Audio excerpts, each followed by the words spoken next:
So this month I decided to use for a talk series the dynamic laws of prosperity. Catherine Ponder is a Unity minister who has dedicated her life to writing books about prosperity, and most of her books are based on the millionaires of the Bible, different millionaires of the Bible. She has a whole series on that. She did it because she wonders, especially for people who know that their thought is powerful, for people who know that this philosophy works in their life, then why do these same people struggle with their prosperity? And prosperity, many of you may have gone right to, oh, she's going to talk about money. Prosperity is, do you have good health? Prosperity is, do you have amazing relationships in your life? Prosperity is, do you have the time and the space to practice your spiritual beliefs? Prosperity is financial. Do you have the financial good in your life that you are able to do the things that you desire? And in no way does that mean necessarily that you have to be a multimillionaire to be prosperous. I'm prosperous in my life. I can finally say that. However, I can also share with you that I have struggled with my prosperity in the past. And so she says the shocking truth about prosperity is that it is shockingly right instead of shockingly wrong for you to be prosperous. There is this old belief that came of religions, if you will, after the passing of the prophet Jesus, that it was righteous to be poor. Why would they say that? Because there were a few people that wanted to control the wealth. And so if they told the rest of us that it was prosperous, or it was mindful and good of us and righteous of us to be poor, then we wouldn't band together and rise up. It is your divine right to be prosperous because you are part of the creation that created all of that out there. Every bit of it. Nowhere does anybody say, there's too many different kind of trees. I wish there were few less flowers. I wish there was less sand on the beach. Nobody ever says that.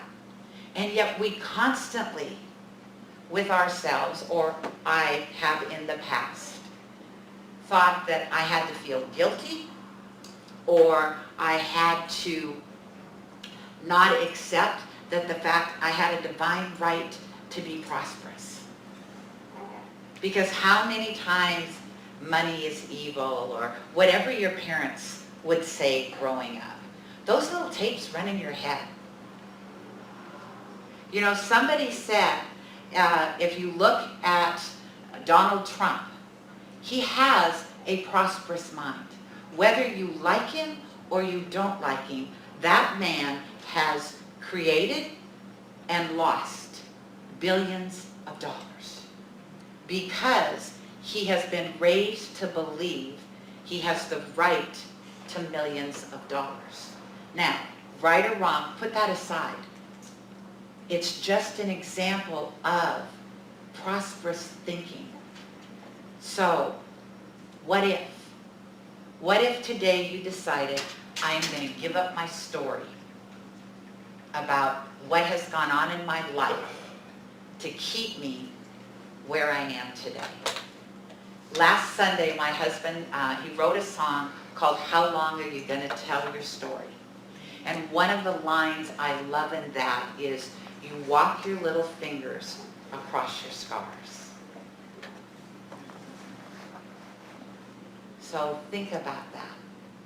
How many times do you continually blame or talk about things out there that you believe have created your story, that have created your situation? Because here's the truth, I believe, for me. Everything that happens in my life starts somewhere, and it starts up here. It's my thought that created it. It's my thought that kept me in lack consciousness. It's my thought that has pulled me out of lack consciousness. Now, some of you could say, well, you know, of course that happened. You know, this happened and you got this kind of money. You know, you worked your entire life and then you got a retirement check. You know, if I truly believe, and I do, God is my source and supply, then my financial good comes from sources expected and unexpected. And what I love about my financial good now is I get to share it. I get to share it with people that right now are stepping into their own financial good, and yet there's a gap. There's a gap, and I know they're doing this, and yet there's a gap. There's the gap of here they are right now, this is the situation they're in right now, and yet I know they have the consciousness and they have the belief and the faith that they are moving out of that. And so why wouldn't I want to honor that and bless them with gifts? That's what we're here to do, right? To share who we are, physically, emotionally, spiritually, and financially. That is why we're here. And I just feel blessed that I finally get to do that. And yet I realize, because I was in that situation, so many of you have heard my story, and so I am sorry for those that have heard it before. I'm going to say it one more time today, probably one more time in the future. Paul and I decided to move to New Mexico at one of those forks in the road, if you will. I had just become unemployed, and he really wanted to move out of Seattle.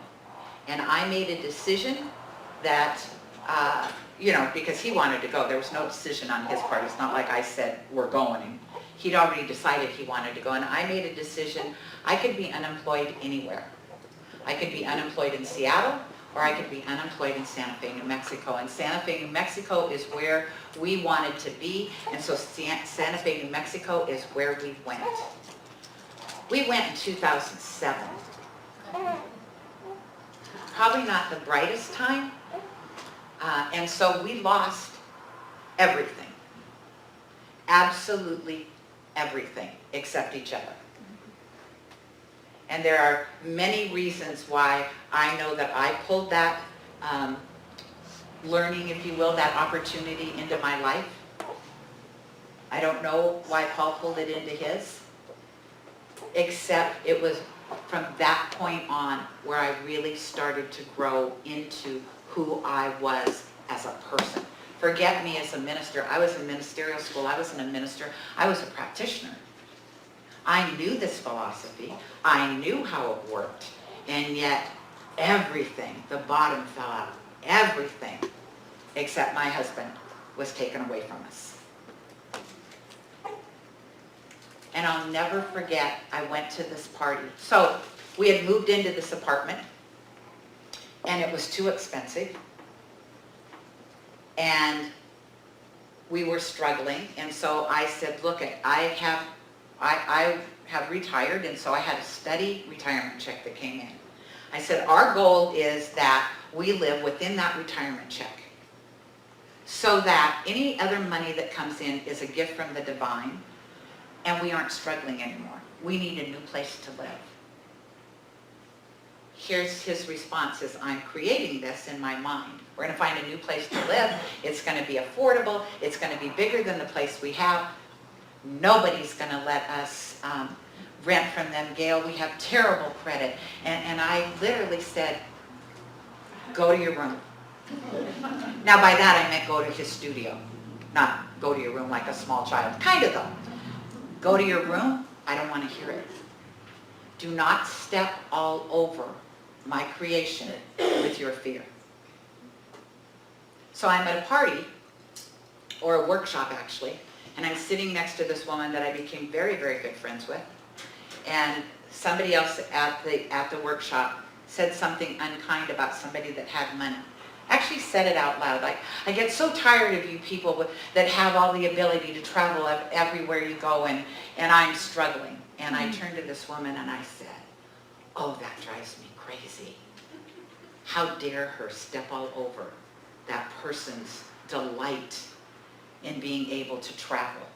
I said if she would just get into the excitement of that, she would start creating that in her life. Her attitude is stopping her. And then I said, you know, all I want right now is blah, blah, blah, blah. First thing she said to me was, seriously, I had no idea you and Paul had gone through all of that. You always have a smile on your face. And I said, well, you know, I'm not saying there weren't some nights I was lying in bed looking up at the ceiling saying, loudly. And yet, it did not overwhelm me in the sense that I did not let that drive my bus. I didn't make it anybody else's fault. I didn't blame the banks. I didn't blame the current economic situation. This was me, and I knew how I created it, regardless if the market had fell, right? Still my responsibility. And I said, so this is all I need. And she looked at me and she said, that's really interesting. I've got a house that my renter is moving out of the end of this month. It was twice as big as the apartment we were living in. It was $700 less expensive a month. My board president said, I have a truck and a flatbed. We'll move all your stuff. How often do we tell our story that stops us from our good? I could have got on my husband's bus and said, oh, you're right. We're never going to rent, you know, we're never going to be able to rent anything. Poor us. Look at us. And I'd probably be in financial lack today. That manifestation was the turning point for me. And I'm not saying that all of a sudden I was rained upon with financial good. It took time, and it takes as much time as it's going to take, right? I could have gotten frustrated. I could have done a lot of things. What I did was I kept having faith in the dynamic laws of prosperity. I kept having faith that I have a right to be prosperous. And when I say that, I mean that for everybody in this room. You have a birthright to prosperity. Catherine Ponder says if you are in poverty, you are living in sin. Because remember what sin is. It's missing the mark. That's all it is. You're missing the mark. You're living in a belief system that has been handed down to you that says either you're not worthy, you're not capable, whatever it is. You have a right to be prosperous. Now, I'm going to use Dr. Petra Weldes because I know Billy started with her at a Science of Mind church in Renton, Washington. You know, I'm going to share what she said because somebody came into her church in Dallas and said, "Oh, Dr. Petra, I really wanted to go on this vacation and on a cruise, and look, the bank sent me a credit card." And she said, "And answered prayer." She said, "No, honey, that's answered prayer to death. That was the bank that sent you the credit card." So I'm not saying go out willy-nilly and spend money you don't have. We need to be mindful. What I'm saying is, in your consciousness, what do you believe about yourself? What is it you believe about yourself?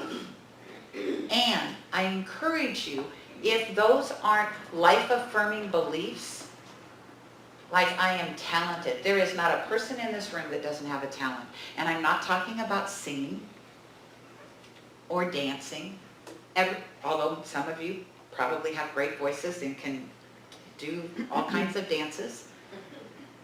Each and every one of us has a God-given talent. And deep down in your soul, you know what that talent is. I may not know it because you may be so afraid to express it that nobody knows about it except you and that person a long time ago that told you, oh, you don't want to do that. And you know who that person is. And let me tell you, first of all, let go of that person. They weren't trying to hurt you. They were trying to protect you out of their fear. So what I will ask you to do is not absorb their fear. Don't make their fear your story. Do not make their fear your story. Every single one of us has a story that we can continue to tell that is, it was probably one of those forks in the road story. However, if it's a fork in the road and you possibly took the wrong fork, and you're living out that story over and over and over again, now's the time to get back on the path. Because that story is not the truth of who you are. Now you may wonder why I have this little heart hanging from my wrist. It's like, because I was picking up things this morning to talk about this book and this belief. And our youth ministry made these. And I forget which young person handed this to me. It says on one side, I can become whatever I want to be. And the other side says, I reach for the stars. So it's reminders. Make yourself reminders. Do you know many, many people, when they first find this teaching, they'll put Post-it notes all over their house. You know, I know Makasha, she collects prayers. She still does that. She takes prayers and she puts them on her altar at home. Sometimes we get so used to coming here on Sunday and to listening, and then we go home and we forget, or we don't do the practices. How hard would it be to make yourself a little heart with a string and hang it from your rearview mirror, just to remind you, I am perfect, I am whole, I am complete. I am a child of the divine. My birthright is to be here and to be prosperous. And if I'm not living up to why I'm here. Not my expectation, not your parents' expectation, nobody's expectation. You are here for a reason. You are part of a maze, a matrix. Without you, it would be different. So first of all, own that. Oh, I'm part of this divine plan. Yay. Then what are you going to do? How are you going to contribute? The other thing that happened this morning was I was watching CBS Sunday Morning. And they were talking about Franklin Delano Roosevelt in 1941 gave a speech. And he talked about the 4 freedoms. It's interesting because now when newscasters talk about it, they talk about the 4 basic freedoms of Americans. It was actually the 4 freedoms of the human experience is what he talked about. You have the right to the freedom of speech. You have the right to the freedom of worship. You have the right from the freedom of want. You have the right from the freedom of fear. What they didn't say was, he created that speech from our Bill of Rights. In our Bill of Rights, all of those things are guaranteed. Even our Bill of Rights says we have the right to be prosperous. Don't believe otherwise. You get to play in the sandbox of your making. Make it a beach. Make it something that doesn't have walls around it. Make it something where everybody wants to play with you. And it's interesting because I thought, oh, you know, we're not unity and we don't talk about the Bible. However, the Bible has amazing quotes on your prosperity. The Lord is my shepherd, I shall not want. In the Bible. It's a great book to learn about prosperity. Be still and know that I am God. And to remember that God can only do through you, for you what God can do through you, sorry. God can only do for you what God can do through you. So, if that's true, to rephrase that, your limitations are of your own creation. If you want a bigger, bolder, more prosperous life, then my suggestion is that you either use one of those biblical quotes or a quote of your own making to shift your consciousness around your prosperity, around your life, around your being deserving. Because that is why we're all here. We are co-creating with the divine all the time. My choice now is I want to have fun, I want to be bold, I want to be expressive, and I want to be prosperous. I want to have all the friends that my heart desires. I want to be healthy, which means I'm probably going to have to start exercising and eating right. Spiritually, I think I got that covered, and yet more, please. And financially, again, I'm good as gold, and yet to support that and to know that and to claim that and to live from that place of knowing. So my question is, everybody in with me? Anybody thinking I don't want that in my life? Anybody? Because that's okay. So I invite you, if you struggle with creating this in your life, please see a practitioner. Please. After service, you could start today. Because today it's free. And they'll be up there in the eagle's nest and they will do a prayer. And you might want to start, your prayer might just be, I'm willing to be willing to be willing to shift my life. Because sometimes we got to start where we are, right? So I have a closing prayer, and I've invited Cynthia to come up and do it with me.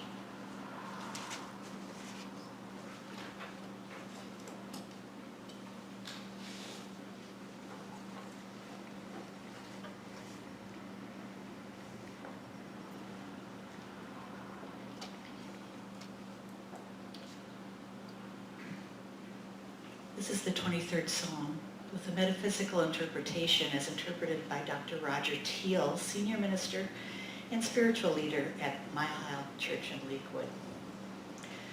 The Lord is my shepherd, I shall not want. Omnipresent Spirit is my loving guide. In divine supply, I am secure.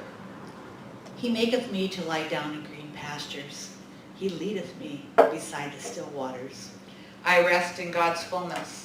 I am guided into inner peace. He restoreth my soul. He leadeth me in the path of righteousness for his name's sake. I am restored in true oneness. I am shown the highest paths for expressing my true nature. Yea, though I walk through the valley of the shadow of death, I will fear no evil, for thou art with me. Thy rod and thy staff, they comfort me. Even when I walk through the lowest times of change or loss, I will not become lost in fear. For God is the reality of my being, and with courage and truth, I am uplifted. Thou preparest a table before me in the presence of mine enemies. Thou anointest my head with oil. My cup runneth over. No matter what I face, a feast of support is prepared for me. Spirit anoints me with truth awareness. My blessings overflow. Surely goodness and mercy shall follow me all the days of my life, and I will dwell in the house of the Lord forever. Surely, peace, love, and abundance shall accompany me all the days of my life, and I shall abide in oneness with the presence now and forevermore. Amen. And so it is.